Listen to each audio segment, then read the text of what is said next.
Hello दोस्तों। आज हम बात करेंगे डेयरी यानी दूध और दूध से रिलेटेड प्रोडक्ट्स का जो हम कंजम्पशन करते हैं उसके हार्मफुल इम्पैक्ट क्या होते हैं हमारी बॉडी पे, उस बारे में। तो ये आर्टिकल जो मैंने लिया है physicians committee for responsible medicine का है, और ये वॉशिंगटन डीसी पे बेस्ड एक नॉट फॉर प्रॉफिट ऑर्गेनाइजेशन है। और जितनी भी बातें इस आर्टिकल में मेंशन्ड है ये है अमेरिका के हिसाब से, बट ये सब इंडिया पे भी अप्लाई होती है। और नीचे इन्होंने, आप चेक कर सकते हो, इन्होंने सारे रिजोर्स दे रखे हैं स्टडी के। ये देखो, सारी लेजिट स्टडीज़ के इन्होंने रेफरेंसेस दे रखे हैं, करीब 16 से 17। ठीक है, तो आप चेक कर सकते हो। मैं इसमें एक एक चीज़ नहीं बताऊंगा, बट ऊपर ऊपर से सारी इंपॉर्टेंट चीज़ें फटाफट बता दूंगा। जो मिल्क और डेयरी प्रोडक्ट्स होते हैं उनमें सेचूरेटेड फैट बहुत होता है, वो उसका बहुत बड़ा सोर्स है, और उससे हमारे में heart disease, type 2 diabetes, Alzheimer's disease, ये सब का इम्पैक्ट उसका कॉज होता है। और ये अभी अमेरिका के हिसाब से है, लेकिन इंडिया में कितना डेयरी कंजम्पशन है आप जानते हो, और यही बीमारियां इंडिया में कितनी ज़्यादा है। हार्ट डिजीज़, टाइप 2 डायबिटीज़ और एल्जाइमर्स डिजीज़। स्टडीज़ ने ये भी बताया है कि ये ब्रेस्ट, ओवेरियन और प्रोस्टेट कैंसर का भी इसमें रिस्क बनता है। ठीक है, तो जो सेचूरेटेड फैट जो दूध में बहुत सारा होता है, उससे क्या होता है, जो फैट है जो हमारी आर्टरीज में जमा होता रहता है, चिपकता जाता है, और उससे वो आर्टरीज एक टाइम क्लॉग हो जाती हैं, और वो हार्ट अटैक का और हार्ट डिजीज़ का खतरा बनता है। क्योंकि और आपको ये भी पता होना चाहिए कि उसमें कोलेस्ट्रॉल काफ़ी होता है, मिल्क प्रोडक्ट्स में काफ़ी कोलेस्ट्रॉल भी होता है। ठीक, तो और इसमें ये बता रखा है, और चीज़ टिपिकली डेंजरस है क्योंकि चीज़ में 70% से ऊपर फैट ही होता है। दूसरी बात इसमें बताई है कि लैक्टोस इंटॉलरेंस, हमारा शरीर हमेशा ही दूध पीते रहने के लिए बना नहीं है। दूसरी बात तो एक ये कि हमारा शरीर किसी और स्पीशीज का दूध पीने के लिए तो बिल्कुल भी नहीं बना है।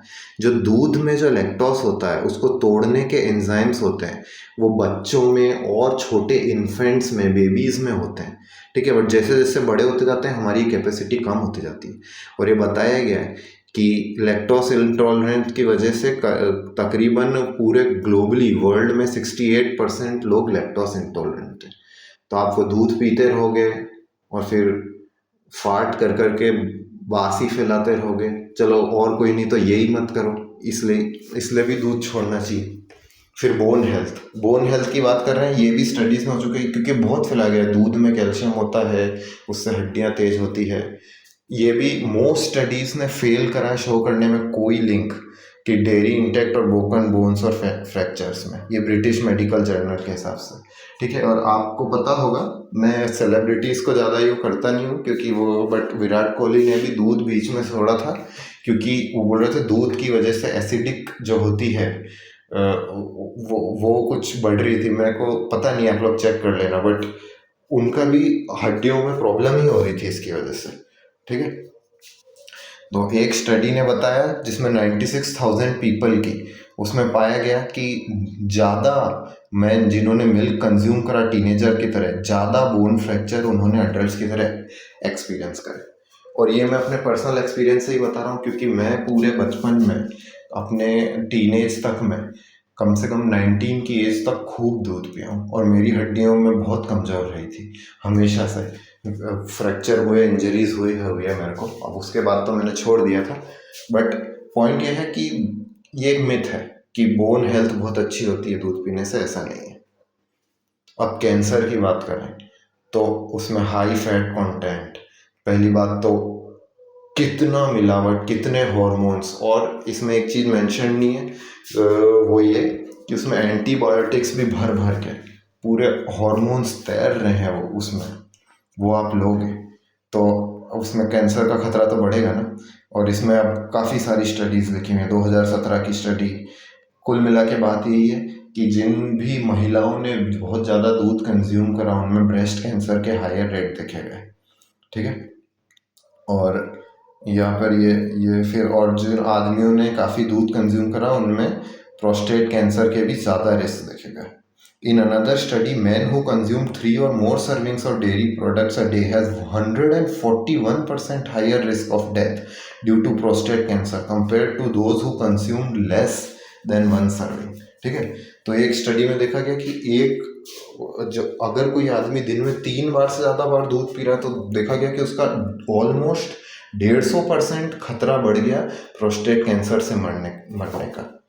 ठीक है, और वो स्टडी जो कि पब्लिश की थी American journal of clinical nutrition में पाया गया कि मेन जो फॉलो करते हैं वीगन डाइट वो उनका 35% लोअर चांस है प्रोस्टेट कैंसर से मरने का। नॉन वेजिटेरियन या लैक्टो ओवो वेजिटेरियन ये वो होते हैं जो दूध और अंडा खाते हैं, और फिर पैक्सको वेजिटेरियन जो मछली खाते हैं, सेमी वेजिटेरियन। तो वेजिटेरियन इन्हें बोलना ही नहीं चाहिए बट चलो ठीक है। तो ये मैं बहुत क्विकली कवर कर रहा हूँ इन सबको फटाफट। स्किन हेल्थ, डेयरी की वजह से एक्ने, फुंसियाँ ये सब ज़्यादा होती है। एक्जिमा, प्रोसाइरिस, इन सब का खतरा बढ़ता है। अब आगे इसमें लिखा हुआ है why you should choose soya milk instead. Soya milk में अब जैसे ही लोग बोलते हैं बात आ जाएगी, वो बोलने लग जाएंगे एस्ट्रोजन एस्ट्रोजन, जबकि वो एक काफ़ी बहुत पहले का डिबंक मिथ है। आप यूट्यूब पे किसी भी लेजिट डॉक्टर का सर्च करके देख लो कि क्या सोया से एस्ट्रोजन बढ़ता है, आपको पता पड़ जाएगा कब का डिबंक हो चुका है। डेयरी इंडस्ट्री का फैलाया हुआ मिथ था। ठीक है, आपको अगर एस्ट्रोजन या हार्मोनल गड़बड़ी की टेंशन लेनी है तो वो डेयरी से लो, क्योंकि वो है एक हार्मोन्स का भंडार। एक गाय को लगातार बार बार आर्टिफिशियली इम्प्रेग्नेट करके उसका मिल्क प्रोडक्शन बढ़ाया जा रहा है। ठीक है, देखो 32% lower risk of breast cancer, 30% reduce risk of prostate cancer. ठीक है, और सोया मिल्क हार्ट हेल्दी भी होता है, उसमें वो कोलेस्ट्रॉल नहीं होता जो आपके इसमें होता है डेयरी के मिल्क में। ठीक, तो ये क्विकली मैंने कुछ चीज़ें कवर करी। उसके अलावा अभी मैं इस पे जा भी नहीं रहा हूँ कि कितना ज़्यादा क्रूएल पूरी डेयरी इंडस्ट्री है। ओशो का मैं पढ़ा था, बोलते थे इसे सफ़ेद खून बोलना चाहिए। और आचार्य प्रशांत के भी वीडियो में बोलते हैं कि दूध का रंग लाल है। जो भी है वो ये दूध एक खून से बनी चीज़ ही समझ लो कि जितनी ज़्यादा यातना जिसमें गाय को दी जाती है, किसी मादा जानवर का बलात्कार करके उसके बच्चे का दूध छीन के पीना कितनी नीच हरकत है। बट फिर भी क्योंकि मोस्ट लोगों को एथिक्स का कोई लेना देना होता नहीं है, तो फिर भी मैं प्रैक्टिकल वजह काफ़ी बता रहा हूँ कि ये कितना फ़ायदे में रहेगा डेयरी छोड़ देना। वो उसके अलावा कि इंडिया में फेक डेयरी और डेयरी के प्रोडक्ट्स दूध बहुत ज़्यादा है। जितने लोग इंडिया में दूध कंज्यूम कर रहे हैं उतना प्रोडक्शन ही नहीं है, तो बाय स्टेटिस्टिकली ही काफ़ी नकली और मिलावटी दूध लोग पी रहे हैं। तो ये भी एक और बहुत बड़ी वजह है। ठीक है, तो थैंक यू आप लोगों ने इतना टाइम दिया उसके लिए। That's all.